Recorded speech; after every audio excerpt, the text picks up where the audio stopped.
This car was a game changer in every sense of the word. Prior to this, all the cars that had won in Indianapolis since the very beginning in 1911 had been powered by an engine up in the front. This is the first car to win with its engine behind the driver. It's 495 horsepower. It's a V8 engine. This is far more powerful than the way you might typically see in an F1 car of the same period. Just larger, more brutish, louder, nasty, I guess is the word I would use. It's just a car that's snarling. It's out to win. This is a powerful monster. The year was 1965. Jim Clark, Colin Chapman, and Ford Motor Company changed the face of the Indianapolis 500, taking the checkered flag with a Formula One style Lotus Type 38 powered by a rear-mounted Ford V8 engine. Their win upended years of tradition at Indy, where heavy front-engine roadsters dominated, and the race would never be the same. Looking to add excitement to the brand in the early 1960s, Ford Motor Company launched a total performance campaign that racked up victories in stock cars, drag racers, and sports cars. But a win at Indianapolis would be a crown jewel. After watching the 1962 Indy 500, Ford executive Don Fry was convinced that a Ford-built racing engine was the answer. Two other men left that race with a vision of their own. Driver Dan Gurney, making his Indianapolis debut, had seen some of the most advanced cars in the world in Formula One. None impressed him more than those designed by Colin Chapman for Britain's Team Lotus. At that time, Colin Chapman was the foremost creative designer of new rear-engine cars. And when I thought about going to Indy and this revolution that occurred in Europe, I thought, well, you know, if I could get Colin Chapman to come to Indy and do a car that I ended up driving also, I think it would be a good thing to try and do, and that's what happened. Dan Gurney, at this point, a successful F1 driver, an Indianapolis 500 driver. He'd seen what kind of things that Chapman had been doing on the F1 circuit with his Lotus cars. Gurney brought Chapman to see the 1962 race, and the designer immediately realized the potential.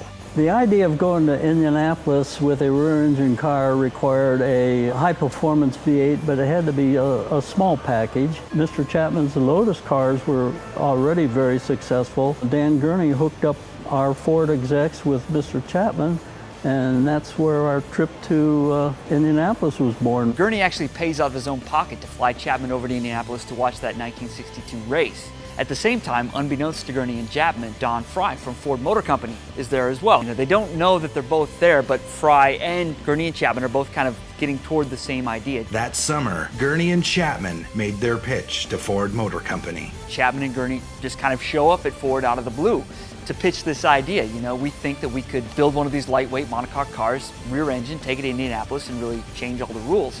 But we need sponsorship and we need an engine. And of course, Fry's coming to it from the other direction. He's looking to get into the race, but they've been looking for a bodybuilder. You know, they have the engine, they don't have the car. They agree to go into the project and they start right away. Chapman would build the chassis, Ford would build the engine. And Chapman insisted on one other condition, that his best driver be added to the team. And his best driver was Jim Clark.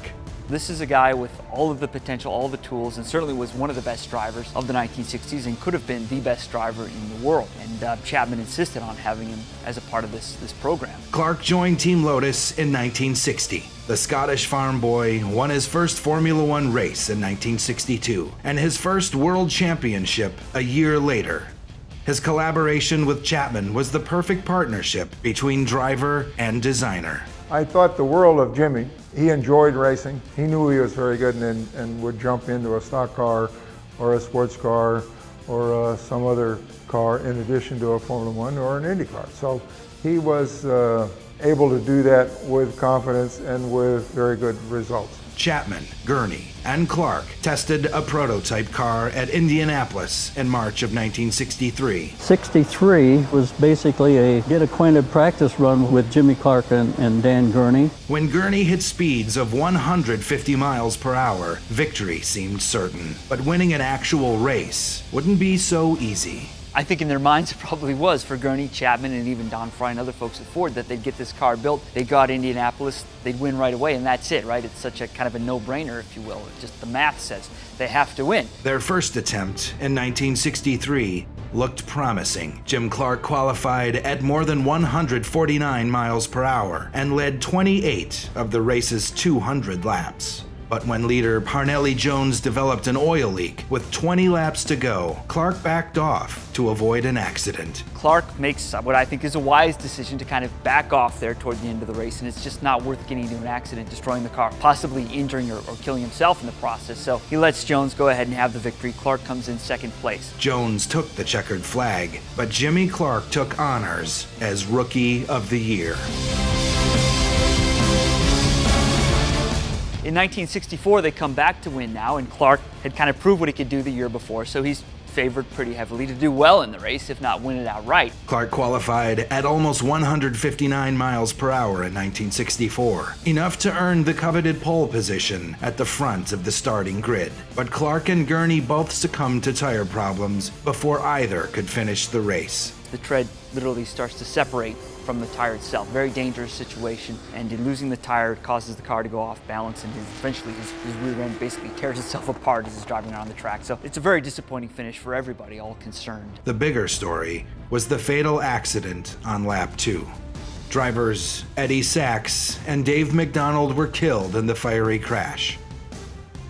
Really, it was so dangerous that the Indy officials decide they need to change some rules. So they mandate that all cars have to make 2 pit stops, and all cars have to carry less fuel for the 1965 race. And that's going to play a big part in the story of what will eventually become Clark's victory in '65.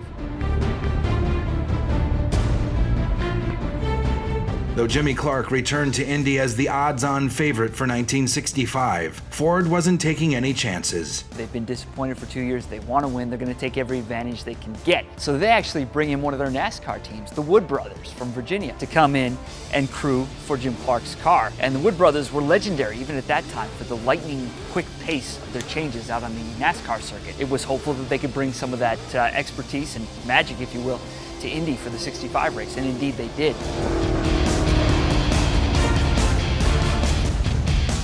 Clark's biggest threat was 1964 winner A.J. Foyt, but gearbox problems forced Foyt out on the 115th lap. It was Jim Clark's race to lose. Thanks in part to the Wood Brothers, Clark built an impressive lead and flew under the checkered flag almost 2 minutes ahead of his nearest rival, setting a new race average speed record of 150.686 miles per hour.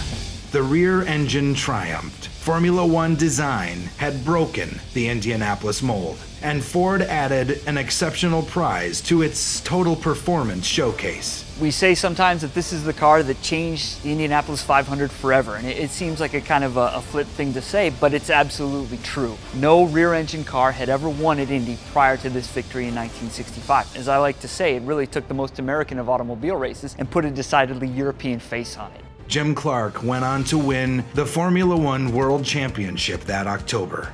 It was the peak of a brilliant career cut tragically short when Jim Clark died in a racing accident in Germany in 1968. Jimmy was one of my best friends. We shared an apartment in London together.